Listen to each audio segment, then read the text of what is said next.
Dedalane guna lawan sekti kudu andhap asor wani ngalah luhur wekasane tumungkula yen dipun dukani bapan den simpangi ana catur mungkur. Dedalane guna kelawan sekti manungsa kuwi kalamun kepengin gayuh kepinteran lan kawruh apa dene kesaktiyane tumrap ilmu kudu andhap asor. Andhap asor kuwi bisa matrapake jiwa raga tansah bisa ngejeni marang wong liya. Paribasan kumpul wong dhuwur ya ora katon cendheke, kumpul marang wong cendhek ya ora katon dhuwure. Bisa matrapake ing jroning ajur-ajer wani ngalah luhur wekasane. Sapa manungsa kang wani ngalah ing kono bakal luhur wekasane. Wani ngalah kuwi ora kok ateges kalah kuwi ora. Tegese ngalah kuwi ngalelah sumendhe ing purbaning Gusti, sumendhe ing purbaning ngalah kabeh mau dipasrahake mring Kang Murbaing dumadi utawa Kang Maha Kawasa.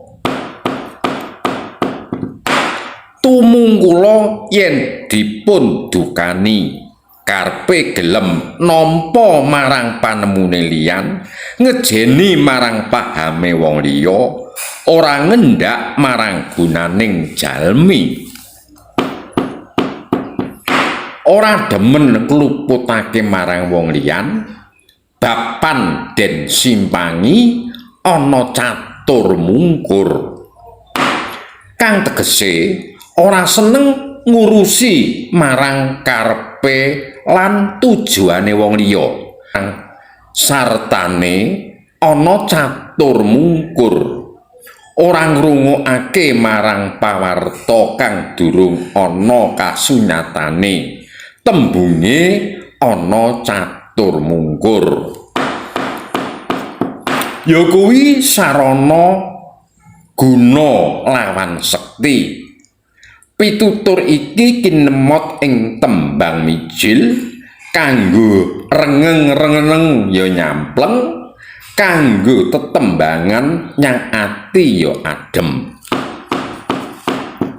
Tembange kaya iki. Dedalane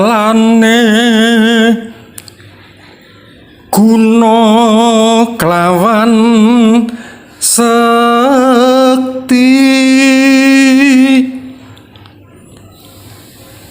kudu andhap asor wani ngalah luhur wekasane.